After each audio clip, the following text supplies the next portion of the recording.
I'm Rory. And I'm Orlando. And you're watching ESS Connect.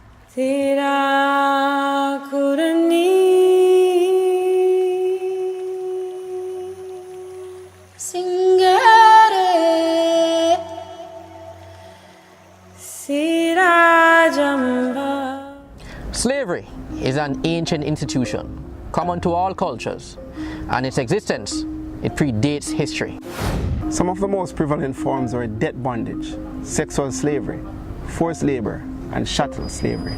All were legally practiced in the ancient world, in places such as Egypt, China, Greece, and Rome. At the time of Christ's birth, half the population of the Roman Empire and 3/4 of Athens' population were slaves. Slavery, in its basest form, reduces an individual or a group of individuals to a chattel, enabling them to be bought or sold as a commodity without their consent.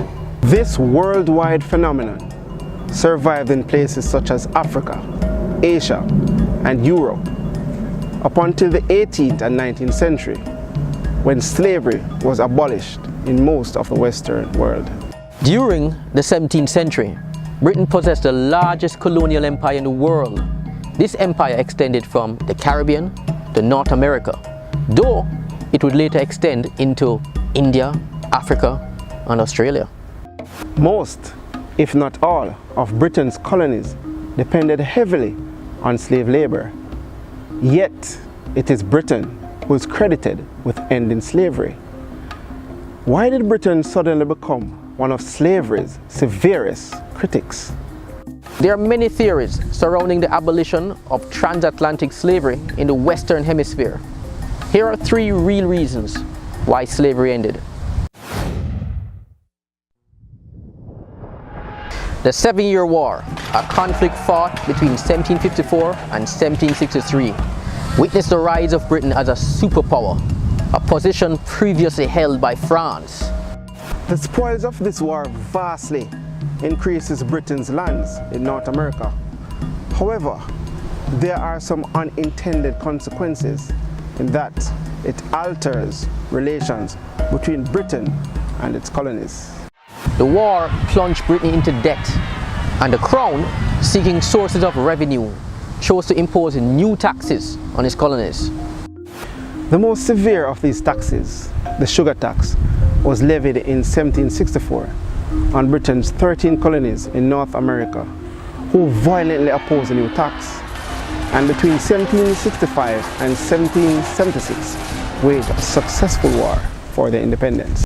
This act, the American Revolution, inspired a wave of nationalism, beginning with the French Revolution in 1789 and later the Haitian Revolution in 1791.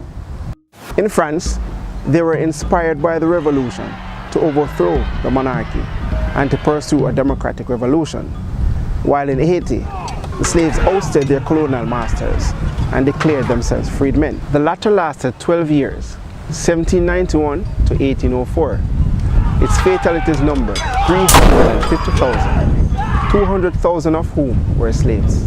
The Haitian Revolution had 3 impacts. 1, it resulted in the immediate abolition of slavery within Haiti. 2, it inspired resistance from slavery against slaves within the British West Indian colonies. This lasted up until 1833, when slavery is officially abolished within the British West Indian colonies. The most notable of these slave resistance, the Sam Sharp Rebellion, occurred in Jamaica in 1831. This conflict mobilized 60,000 of Jamaica's 300,000 slaves in an epic struggle towards freedom. The rebellion claimed the lives of 500 slaves, and property damage totaled £1 million, the equivalent of £52 million today. It lasted for 11 days. 3. Slave resistance demonstrated to the British government the cost and the danger of keeping slavery in the West Indies. So much so that in Jamaica, many of the terrified plantation owners finally accepted abolition rather than to risk property loss and widespread war. In 1807, by an Act of Parliament, Britain ended the slave trade. 3 years later, between 1809 and 1810, Britain, through subsequent Acts of Parliament, mobilized its navy to police the high seas and to convict offenders. But why is Britain so invested in ending the trade? Did it suddenly develop a conscience, compassion for the slaves within its colonies? No. Between 1793 and 1814, Britain and France are engaged in a power play for dominance in the Caribbean. The 1807 Act was intended to further attack French interests and to undermine Napoleon's plans for the Caribbean. The bill was therefore presented to the British Parliament as an anti-French measure. Nonetheless, the bill becomes law, and it greatly advances the anti-slavery movement within Britain, but not in Parliament. The act ended the trade. However, slavery is still very much legal within the colonies, and support for its continuation is still very strong within the British Parliament. It would take a great deal more to effectively end the institution.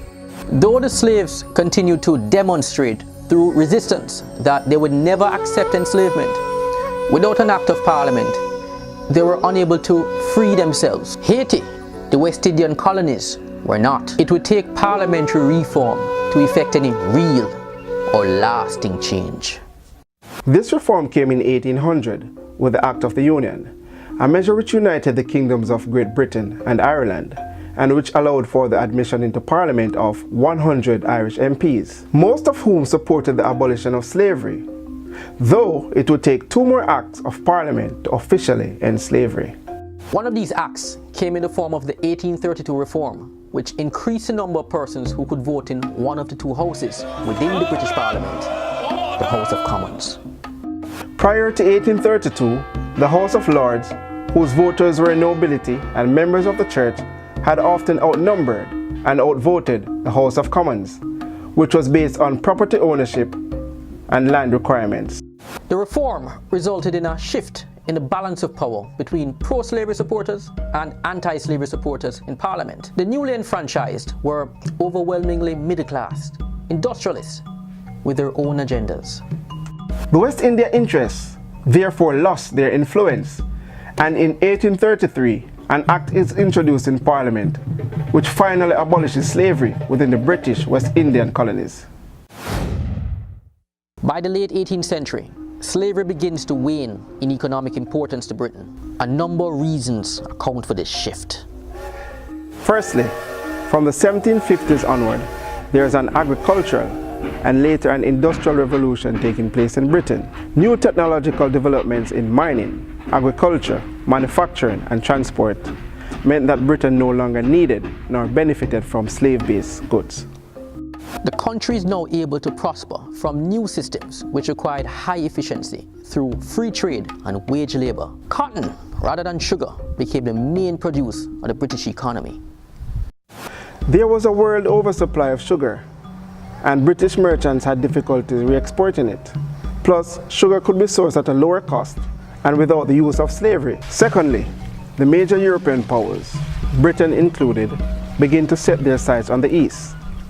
So much so that by 1757, the British East India is granted company rule in India. Thirdly, after 1776, when America became independent, Britain's sugar colonies, Jamaica and Barbados, began to decline, as America could now trade directly with the French and the Dutch West Indies.